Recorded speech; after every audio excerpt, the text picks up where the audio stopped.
विश्व शांति दर्शन की ओर से आप सभी गुणीजनों को मेरा प्रणाम। चैनल के दृष्टा हैं विश्व शांति के प्रतिपालक, सामाजिक न्याय के पक्षधर, विश्वधर्मी प्रोफेसर डॉक्टर विश्वनाथ कराड़, जिन्हें कुछ महीने पूर्व अमेरिका की ब्रिघम यंग यूनिवर्सिटी ने डीलिट की उपाधि से सम्मानित किया था। आप जुड़े हुए हैं महाभारत काल की कुछ अनकही और कुछ अनसुनी कहानियों की बढ़ती हुई श्रृंखला से।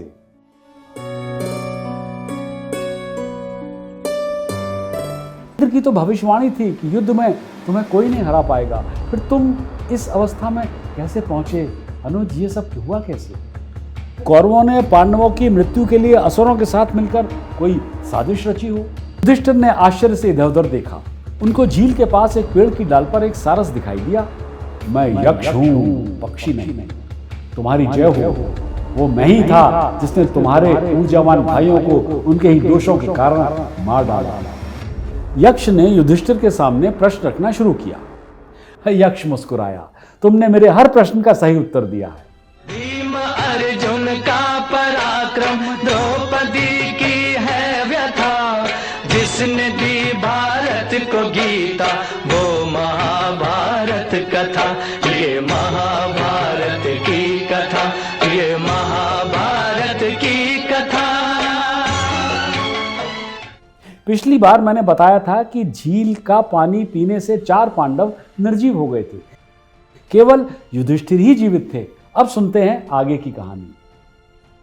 अपने भाइयों को अचेतन और प्राणहीन अवस्था में देखकर युधिष्ठिर जोर जोर से दुखी होकर विलाप करने लगे। युधिष्ठिर की आवाज झील के चारों ओर लगे ऊंचे पेड़ों से गूंज रही थी। हे महाबाहु भीम, तुमने कसम खाई थी कि तुम युद्ध में दुर्योधन की जांघें तोड़ दोगे। अब उस वादे का क्या महत्व है? हे अर्जुन, आज तुम यहां कैसे पड़े हो? इंसान के वादे झूठे साबित हो सकते हैं, लेकिन देवताओं के वादे कैसे झूठे हो सकते हैं? हमने सुना है कि सभी देवता तुम्हारी महिमा का बखान कर रहे थे अर्जुन, और उन्होंने कहा था कि तुम्हारी मदद से हम अपना खोया हुआ राज्य वापस जीत लेंगे। इंद्र की तो भविष्यवाणी थी कि युद्ध में तुम्हें कोई नहीं हरा पाएगा, फिर तुम इस अवस्था में कैसे पहुंचे? अनुज, ये सब हुआ कैसे? यकीनन मेरा हृदय पाषाण का बना हुआ है, क्योंकि ऐसा दृश्य देखकर भी वो अभी तक टूटा नहीं। शोककुल युधिष्ठिर कुछ देर तक इसी तरह विलाप करते रहे। उन्हें कुछ नहीं सूझ रहा था। धीरे धीरे उन्होंने स्वयं पर काबू पाया और फिर स्थिति पर विचार किया। आखिर इन महान योद्धाओं को कौन मार सकता था? युद्ध के कोई निशान भी नहीं थे। उनके शरीर पर भी कोई घाव नहीं दिख रहे थे, चिन्ह नहीं थे। ऐसा लग रहा था मानो वे किसी गहरी स्वप्नहीन नींद में धरती पर पड़े हैं। युधिष्ठिर ने झील को ध्यान से देखा। शायद दुर्योधन ने इसे बनाया हो, इसमें जहर भर दिया हो, लेकिन कोई भी जहर भीम को नहीं मार सकता था। शायद कौरवों ने पांडवों की मृत्यु के लिए असुरों के साथ मिलकर कोई साजिश रची हो, लेकिन फिर कौन सा असुर अर्जुन का सामना कर सकता था, जिसने अकेले ही इन असुरों पर विजय प्राप्त कर ली थी? युधिष्ठिर ने चारों ओर देखा। उसे कोई पदचिन्ह भी दिखाई नहीं दिया। अर्जुन के तीर इधर उधर बिखरे पड़े थे, लेकिन खून नहीं था। यह अकल्पनीय था कि अर्जुन ने अपने शत्रु पर प्रहार नहीं किया होगा। उन्होंने कभी भी अपने बाण व्यर्थ नहीं छोड़े। युधिष्ठिर ने सोचा कि भौतिक शरीर के बिना किसी शक्तिशाली व्यक्ति ने उनके भाइयों पर विजय प्राप्त कर ली होगी। उन्होंने उनकी बारीकी से जांच की। यद्यपि वे मृत दिखाई दे रहे थे, पर उन्होंने अपना रंग नहीं खोया था और उनकी विशेषताएं अपरिवर्तित थीं। उनकी आत्माएं निश्चित रूप से अभी भी मौजूद थीं। हालांकि जीवन के लक्षण खत्म हो गए थे। ऐसा लगता था कि उनकी जीवन शक्ति स्वयं मृत्यु के देवता ने उनके भीतर से कार्य करके निकाल दी थी। इस बात से आश्वस्त होकर युधिष्ठिर ने सोचा कि यदि वो झील में प्रवेश करेंगे तो उन्हें सच्चाई का पता चल जाएगा। इसी झील के कारण उनके भाइयों की मृत्यु हुई थी, हो ना हो। युधिष्ठिर झील के पास गए और पानी में हाथ डाला। तुरंत उन्हें वही आवाज सुनाई दी जो उनके भाइयों ने सुनी थी। हे राजन, इस झील से जल पीना वर्जित है। ये झील मेरी है, और यदि तुम इससे पानी पीना चाहते हो तो पहले मेरे प्रश्नों का उत्तर दो। युधिष्ठिर ने चारों ओर देखा और पूछा, आप कौन हैं? मैं एक सारस हूं। तुम्हारे छोटे भाइयों ने मेरी चेतावनी की परवाह नहीं की, इसलिए मैंने उन्हें मृत्यु के वश में कर दिया। हे राजा, यदि तुमने मेरे प्रश्नों का उत्तर नहीं दिया और इस झील से जल पिया तो तुम 5वें शिकार बनोगे। युधिष्ठिर ने आश्चर्य से इधर उधर देखा। उनको झील के पास एक पेड़ की डाल पर एक सारस दिखाई दिया। क्या आप भगवान शिव हैं या वसुओं में अग्रणी? इन चारों पर्वत जैसे वीरों को एक पक्षी भी मार सके, ये संभव नहीं है। हे बलवानों में सबसे शक्तिशाली, आपने वो कर दिखाया जो देवता, गंधर्व और असुर भी ना कर सके। मैं नहीं जानता कि आप कौन हैं और आपका इरादा क्या है, लेकिन मुझे इन बातों को जानने की उत्सुकता है और मैं भयभीत भी हूँ। मेरा हृदय व्याकुल है और मेरा मन भ्रमित। कृपया मुझे बताएं कि आप यहाँ क्या करते रहते हैं और आपकी क्या इच्छा है। तब युधिष्ठिर ने देखा कि सारस एक विशाल भयानक दिखने वाले प्राणी में बदल गया। उसकी बड़ी बड़ी लाल नुकीली आंखें थी और वो सूरज की तरह चमक रहा था। वो वज्र की भांति गर्जना करते हुए बोला, मैं यक्ष हूँ, पक्षी नहीं। तुम्हारी जय हो। वो मैं ही था जिसने तुम्हारे ऊर्जावान भाइयों को उनके ही दोषों के कारण मार डाला। मैंने उन्हें पानी पीने से मना किया था, फिर भी उन्होंने मेरी उपेक्षा की। यदि किसी को जीवन प्रिय है तो उसे बलपूर्वक इस जल को लेने का प्रयत्न नहीं करना चाहिए।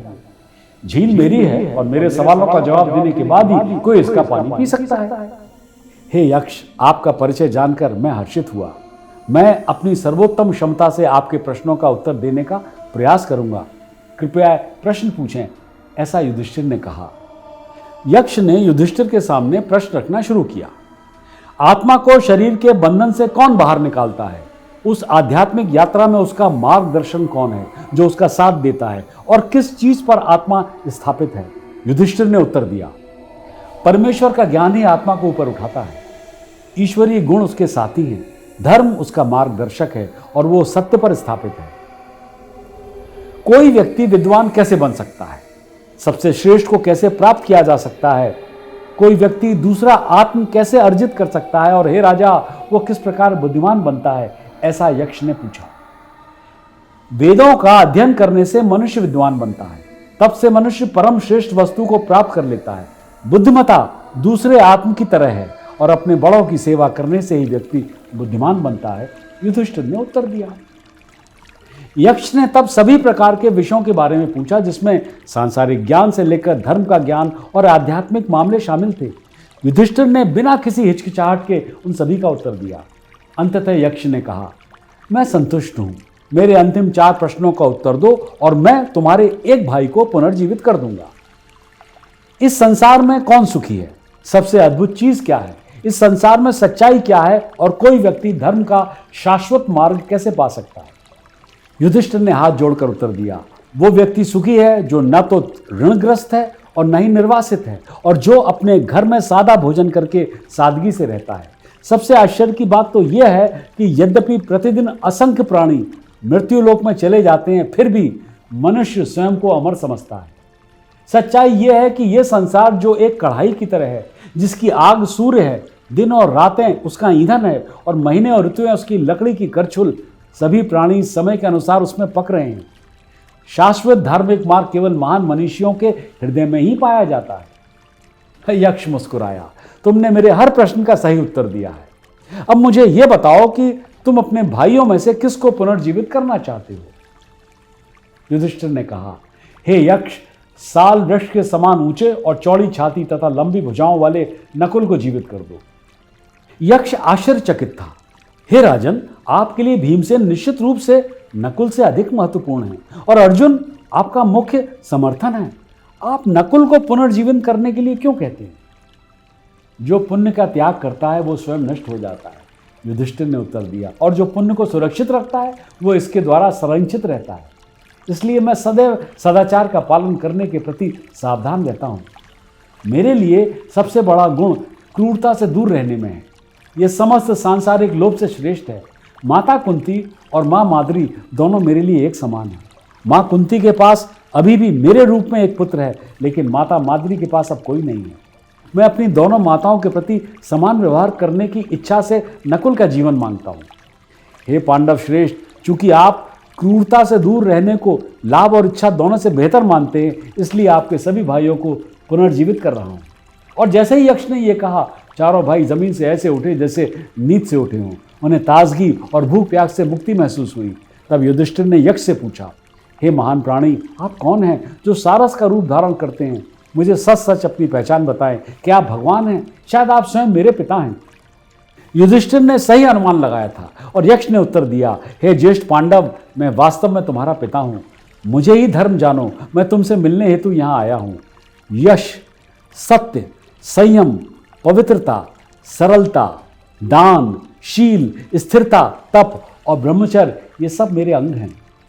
दया, निष्पक्षता, शांति, तपस्या, पवित्रता और विनम्रता से ही कोई व्यक्ति मुझ तक पहुंच सकता है। प्रिय पुत्र, तुम में ये सभी गुण हैं। सौभाग्य से तुमने अपने मन और इंद्रियों पर विजय पा ली है और सदाचार का आचरण कर रहे हो। मैं तुम्हारी परीक्षा लेना चाहता था और मैं पूरी तरह संतुष्ट हूँ। मुझसे वरदान मांगो और मैं वरदान दूंगा। जो लोग सदैव मेरे प्रति समर्पित रहते हैं उन्हें कभी दुर्भाग्य का अनुभव नहीं करना पड़ता है। युधिष्ठिर ने अपने पिता के सामने आदरपूर्वक सिर झुकाया और कहा, मेरी पहली इच्छा यह है कि जिस ब्राह्मण की अग्निहोत्र नष्ट हो गई है उसका अग्निहोत्र नष्ट न हो। हे कुंती पुत्र, मैं ही हिरण के रूप में उन लकड़ियों को ले गया था, मैं उन्हें तुम्हें लौटा दूंगा। कोई और वरदान मांगो। युधिष्ठिर ने ध्यान से सोचा और कहा, हमारे वन जीवन के 12 वर्ष अब पूरे हो गए हैं। 13वें वर्ष तक हमें गुप्त रहना होगा। कृपया करके उस दौरान कोई भी व्यक्ति हमें पहचान न सके।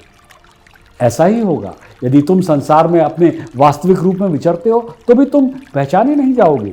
मेरी कृपा से तुम विराट नगर में गुप्त जीवन व्यतीत करोगे। अब ये अग्निदंड ले लो और मुझसे दूसरा वरदान मांग लो। मैं केवल ये 2 उपकार प्रदान करने से संतुष्ट नहीं हूँ। हे युधिष्ठिर, तुम्हें जानना चाहिए कि मैंने तुम्हें जन्म दिया है।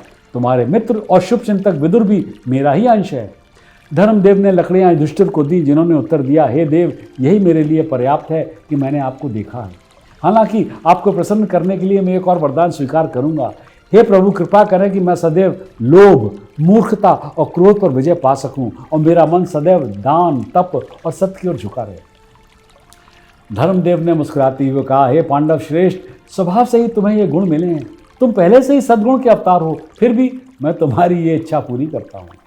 कहते हुए धर्मदेव 5 पांडवों को झील के किनारे छोड़कर अंतर्ध्यान हो गए, अदृश्य हो गए। आश्चर्यचकित पांडव ब्राह्मण के यज्ञ की लकड़ियां लेकर अपने आश्रम में लौट आए। तो बस इसी के साथ पूरी होती है यक्ष और जादुई झील के पानी की कहानी। अगली बार फिर प्रस्तुत होगी महाभारत काल की ऐसी ही कोई अनसुनी और अद्भुत कहानी। सब्सक्राइब कीजिए, शेयर कीजिए और बने रहिए विश्व शांति दर्शन के साथ।